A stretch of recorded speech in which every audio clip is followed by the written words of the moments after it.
Bom dia, queridas. A paz de Jesus seja com vocês. Estava aqui fazendo a nossa leitura, estou revendo aqui alguns textos, porque a gente vai fazer um estudo sobre dons, e me deparei aqui com algo muito interessante e senti o desejo de compartilhar. Em 1 Coríntios 15, fala a respeito da ressurreição. Primeiramente sobre a ressurreição de Cristo e depois da ressurreição dos mortos.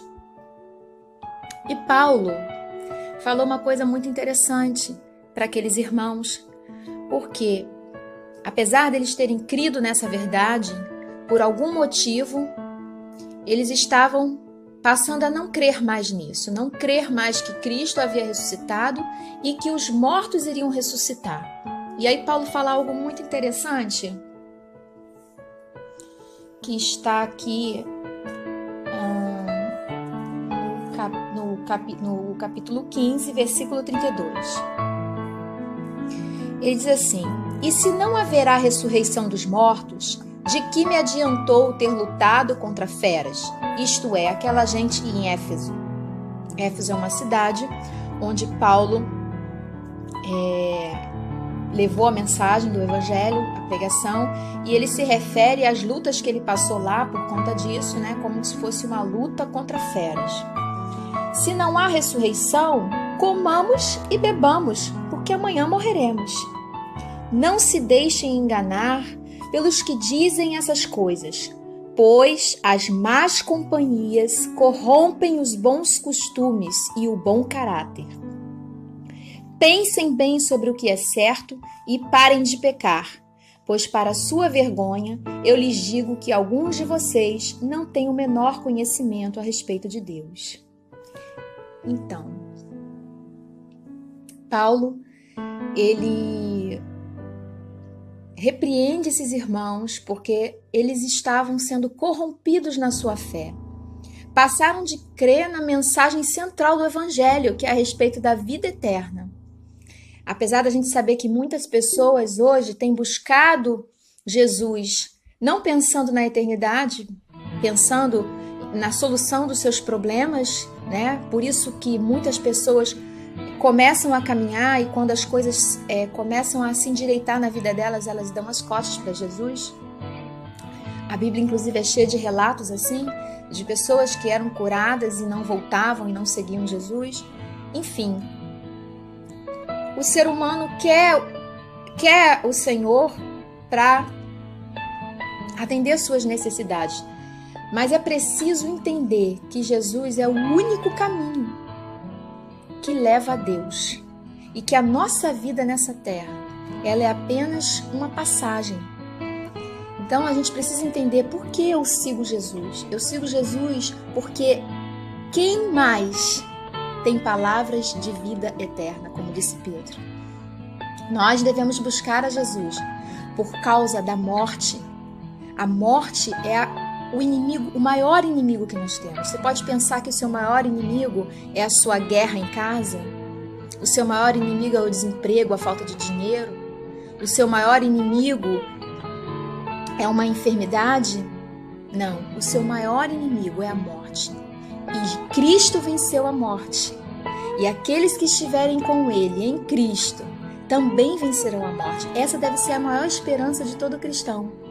É ter a vida eterna. Então Paulo ele fala assim, se não existe vida eterna, se a gente vai morrer e acabou, então como diz o ditado, comamos e bebamos, porque amanhã morreremos. Ou seja, estou trabalhando em vão, estou lutando contra feras em vão. É isso que ele está dizendo. Mas havia muita confusão na mente daquelas pessoas. E ele fala assim, ó, né, no versículo 34, no finalzinho, a última frase. "Para a sua vergonha eu lhes digo, porque alguns de vocês não têm o menor conhecimento de Deus." E no versículo 35 ele diz assim: "Alguém pode perguntar, como os mortos ressuscitarão?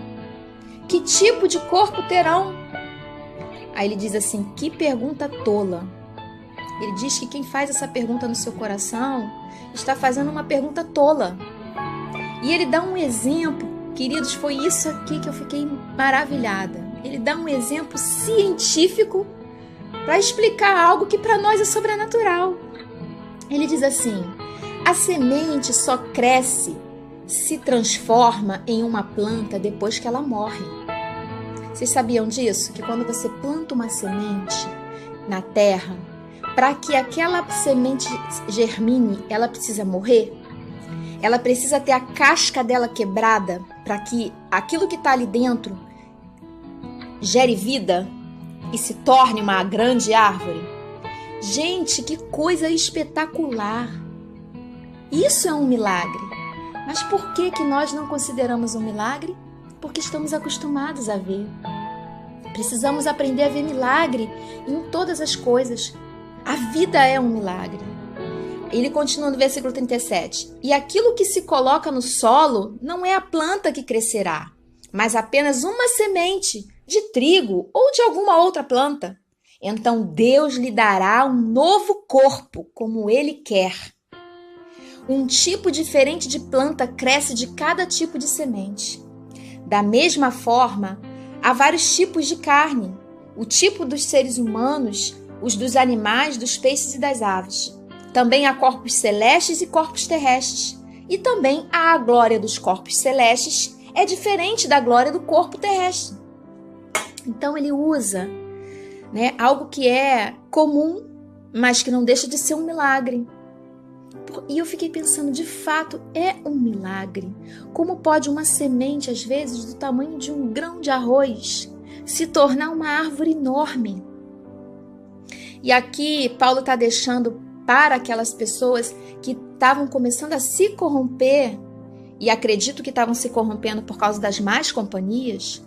Vale deixar aqui uma observação: cuidado com quem você anda. Cuidado com as más companhias, porque elas corrompem os bons costumes. Você é fruto do meio que você anda e do meio que você vive. Se você escolher viver no meio de pessoas cheias de fé, pessoas que amam a Deus, pessoas que falam a respeito das coisas de Deus, você vai se tornar alguém assim. Então a escolha é sua. Então Paulo está exortando esses irmãos, porque eles estavam deixando de crer, caindo na fé, e isso porque eles não chegaram nem a ter o conhecimento de Deus. E ele então usa um exemplo científico para tentar botar na cabecinha daqueles irmãos como que funciona a ressurreição. Por que você não consegue crer que mesmo que você morrer, você vai ressuscitar e receber um novo corpo? Você acha isso muito espetacular? Acha algo que é impossível de acontecer? Então olha para a semente. O que acontece com a semente que você bota na terra? Ela não se torna um outro corpo muito maior e muito mais glorioso do que aquele que você semeou? Então ele está dizendo para você assim, olha, continue crendo, continue semeando na sua vida espiritual, continue buscando o conhecimento de Deus, porque além de todos os benefícios que o Senhor te fará nessa terra, a maior, e ainda que você passe por lutas nessa terra, o seu maior alvo, o seu maior objetivo é a vida eterna. Então, se o grão de trigo cair na terra e não morrer, fica só. Mas se morrer, dá muitos frutos. E se morrer, todos aqueles que morreram com Cristo vão ressuscitar e receber novos corpos, corpos glorificados, e viverão eternamente com o Senhor. Que essa seja o nosso maior desejo, a nossa maior busca. Amém? Tenha um dia abençoado.